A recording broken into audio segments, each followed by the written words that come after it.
Bismillahirrahmanirrahim. Assalamualaikum warahmatullahi wabarakatuh. Alhamdulillahirrabbilalamin. Wassalatu wassalamu ala asrofil anbiya'i wal mursalin Sayyidina Muhammadin wa ala alihi washabihi ajma'in, amma ba'du. Alhamdulillahirrabbilalamin. Kali ini kita diberikan kesempatan oleh Allah Subhanahu wa Ta'ala dipertemukan kembali di bulan Ramadan yang penuh berkah ini untuk menjalani ibadah puasa. Izinkan saya menyampaikan tausiah yang berjudul Berpuasa Mudah-mudahan Bertakwa. Proses keagamaan kita ini sebenarnya menampaki 3 tingkatan kualitas. Untuk tingkat yang pertama adalah beriman atau keyakinan, tingkat yang kedua adalah bertakwa atau keamanan, dan tingkat yang ketiga adalah berislam atau berserah diri. Quran Surah Ali Imran ayat 103 yang artinya, wahai orang-orang yang beriman, bertakwalah kepada Allah dengan sebenar-benar takwa kepadanya, dan janganlah kamu mati kecuali dalam keadaan muslim. Tingkat beriman adalah tingkatan terendah dalam proses keagamaan. Tingkat ini menggambarkan sebuah proses pencarian, dilanjutkan dengan pemahaman, kemudian diakhiri dengan keyakinan. Tingkat yang kedua adalah bertakwa. Inilah tingkat aplikasi alias amalan. Keyakinan yang telah diperoleh perlu diterapkan dalam kehidupan sehari-hari. Bukanlah hal yang mudah untuk menjalankan keyakinan kita secara istiqomah atau konsisten. Itulah yang dimaksudkan dengan kalimat ittaqullaha haqqa tuqatihi. Bertakwalah kepada Allah dengan sebenar-benarnya takwa. Tingkatan yang ketiga adalah aslam alias berserah diri. Inilah buah dari perjuangan yang sangat panjang, istiqomah dan konsisten. Orang-orang yang dapat dengan mudah dan penuh keikhlasan menjalani agamanya, orang-orang yang matinya dalam keadaan mutmainnah, sebagaimana digambarkan dalam Quran Surah Al-Fajr ayat 27 sampai dengan ayat 30 yang artinya, hai jiwa yang tenang, kembalilah kepada Tuhanmu dengan hati yang puas lagi diridhoinya. Masuklah ke dalam golongan hamba-hambaku yang saleh. Masuklah ke dalam surgaku. Nah, berkaitan dengan hal tersebut, puasa adalah tata cara ibadah yang bertujuan untuk menjadikan pelakunya sebagai orang yang bertakwa. Yaitu tingkatan kedua di dalam proses beragama.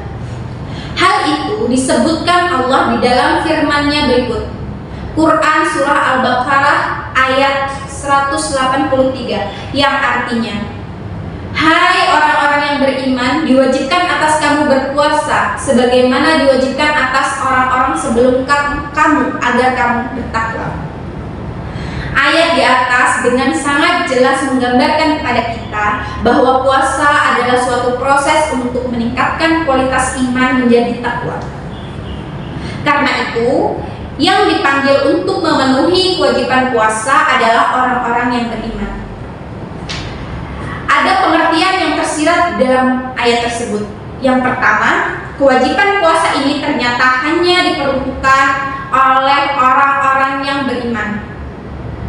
Kenapa demikian? Karena orang-orang beriman adalah orang-orang yang telah memperoleh keyakinan atas dasar pencarian dan kefahaman, bukan orang yang sekadar ikut-ikutan. Inilah salah satu kunci keberhasilan menjalankan ibadah puasa. Dalam arti yang sesungguhnya, orang-orang yang tidak masuk dalam kategori beriman bisa jadi akan mengalami kegagalan dalam menjalankan ibadah puasanya. Dengan kata lain, sebenarnya kita bisa mengatakan bahwa orang-orang muslim harus berpuasa dengan kefahaman, bukan ikut-ikutan. Jika ikut-ikutan yang dilakukan, maka prediksi Nabi bahwa puasa kita hanya memperoleh lapar dan dahaga saja. Makna tersirat yang kedua dari Quran Surah Al-Baqarah ayat 183 terkandung dalam kata kutiba alaikum yang artinya diwajibkan. Kenapa puasa ini mesti diwajibkan untuk dijalankan oleh manusia? Di sini terkandung makna bahwa puasa itu demikian pentingnya untuk manusia. Segala macam ibadah wajib sebenarnya bukanlah untuk Allah, melainkan untuk kepentingan diri kita sendiri. Karena Allah Subhanahu wa Ta'ala adalah zat yang tidak memerlukan suatu apapun. Makna tersirat yang ketiga dalam Quran Surah Al-Baqarah ayat 183 terdapat pada kelompok kata kama kutiba alal ladzina min qablikum, sebagaimana diwajibkan kepada orang-orang sebelum kamu. Kita harus bertanya-tanya kenapa puasa ini juga diwajibkan kepada orang-orang sebelum kita atau orang-orang terdahulu. Hal ini semakin menegaskan kepada kita bahwa puasa memang penting untuk manusia secara universal, bukan hanya untuk umat Muhammad saja. Karena itu, jangan heran jika kita menemui perintah puasa itu juga sudah dijalankan sejak manusia pertama itu ada. Makna yang keempat yang tersirat dalam ayat tersebut adalah kelompok kata yang terakhir, yaitu la'allakum tattaqun, mudah-mudahan kamu menjadi orang yang bertakwa, alias orang yang memiliki pengendalian yang prima. Inilah tujuan dari beribadah puasa, untuk menjadi orang yang bertakwa. Orang-orang yang selalu berbuat kebajikan dan mampu mengendalikan diri untuk terlepas dari perbuatan-perbuatan yang dilarang oleh Allah. Yang menarik, kata bertakwa itu didahului dengan kalimat mudah-mudahan. Artinya, tidak semua orang yang berpuasa akan menjadi orang-orang yang bertakwa. Hanya orang-orang yang mengikuti cara Rasulullah Shallallahu Alaihi Wasallam saja yang bakal mencapai keberhasilan tujuan puasa, yaitu yang imanan wahtisaban, dengan kefahaman dan evaluasi terus-menerus.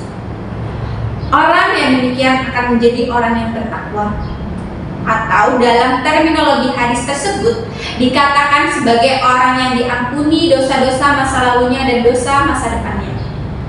Hal ini persis dengan yang difirmankan Allah Subhanahu wa Ta'ala dalam Quran Surah At-Talaq ayat 5, yang artinya, itulah perintah Allah yang diturunkannya kepada kamu. Barang siapa bertakwa kepada Allah, niscaya Allah akan menghapus kesalahan-kesalahannya dan akan melipat gandakan pahala baginya.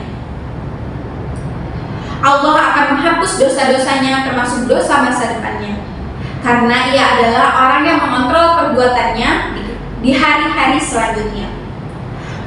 Kalaupun berbuat salah, itu adalah kesalahan yang tidak disengaja, yang akan diampuni oleh Allah.